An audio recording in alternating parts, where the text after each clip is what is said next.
And the reason, to come here is because, I finally had enough. I finally had enough of what's going on with my people and how we are a direct reflection of the land and the land's a direct reflection of us, how we are sick people and the land's very sick. More importantly, my homelands are very sick all around this country. So I got an opportunity to stand up.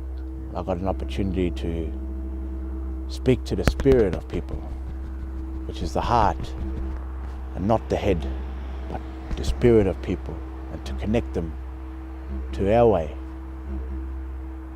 But to also connect them to understand that there is a place that is very sacred when we talk about the sacredness of all sacredness. And that's where life starts, life begins, life ends. Everything comes from the mother, everything goes down through the mother.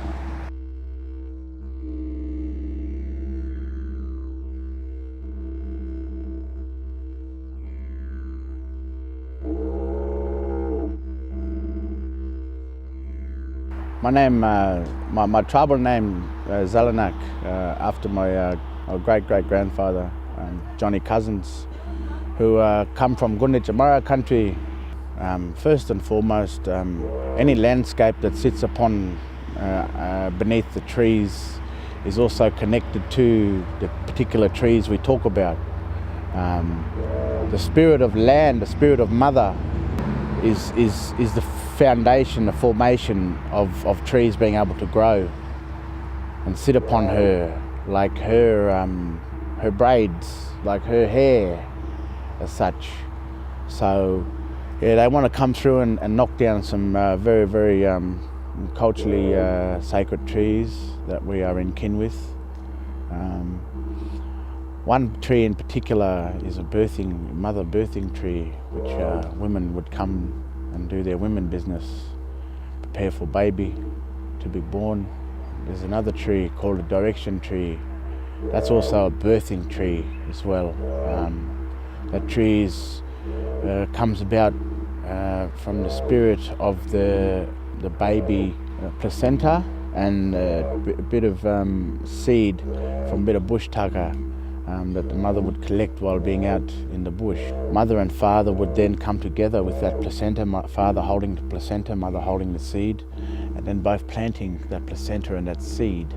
So that tree is a direct reflection of that baby that's born. So however that baby grows in life, that tree will grow the same way. If that baby has stress and depression and all that kinds of stuff, that tree have bend and bend in a certain way in a stressful nature. And the tree is designed for you to go back as a child and speak and gain direction with that tree, because you are a direct reflection of that tree, and that tree is a direct reflection of you.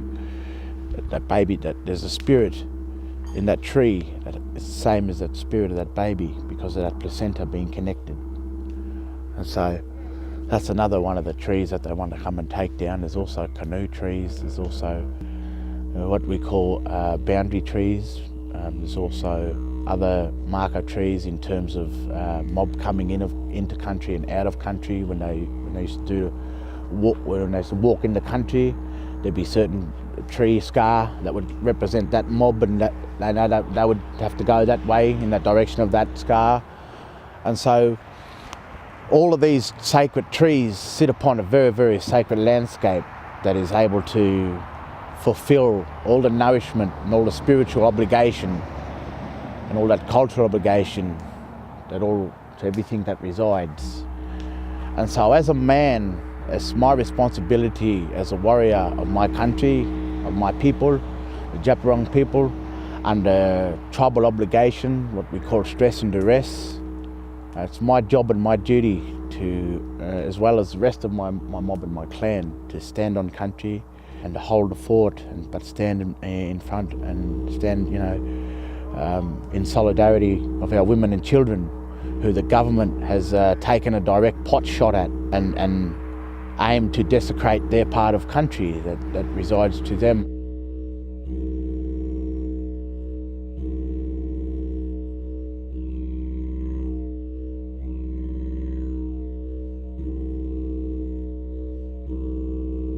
Because they want to design it for 110 kilometres an hour, that means it has to be straighter and flatter than the current road, and because they're going through the hills, that means an awful lot more flattening of the landscape, and that's money and impact on the landscape and emissions and a great big wide barrier.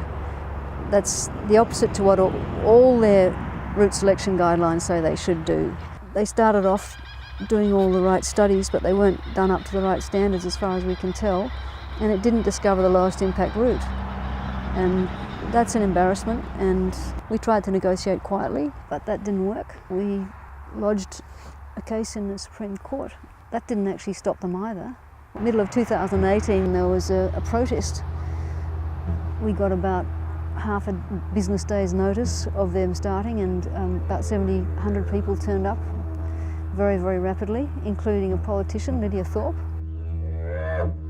Now, like I talk about the animals, you know, we've got 5 or 6 sets of, you know, stumpy-tailed lizard, and they have a particular spot that they meet their life partner, and we have a few of those that meet up on this particular landscape, and they meet up in a particular place, and that's where they have their mating session and be with their one partner for life, and then they'll go their separate ways. But if they don't come back to that particular spot because there's a road or something put in that place, well, what happens is they both stay in the same vicinity, don't go near each other, and they die. They starve themselves and they die of a broken heart because they're unable to meet in that particular place in that landscape that is recognised by them from their senses. There's also other insects, there's also Phassago possums and stuff that belong here. There's also many other sacred animals, mid-year kangaroo that have a home. Over at the sacred tree over there, I was just finished doing a smoking ceremony and just letting the old people know that, you know, I'm here on country, and, you know, I just said I just need a sign. Next minute come out, you know, the possum come running out and she ran up on the tree. She just eyed me off, and we just had this moment where I just had a yarn to her, and I just said to her that everything was going to be all right. Just told her who I am, just told her that, you know, she's welcome to be back home into her little house here in the birthing tree, and I just told her that we were going to protect the place and that we were going to live in conjunction with her, and we share with her and we share with the rest of the animals while they're here. And then once I finished telling her all this, I just say to her, give me a sign, you know, give me a little sign that you understand what I'm saying. And she ran up the tree and she stood on top of this little place. It looked like her imprint in the tree. And with that I knew that was a sign that she understood what I was saying. And the one final message that I have for all of my people out there is that what we plan to do here is create history. And by creating history, we plan to create sovereignty and fight for sovereignty.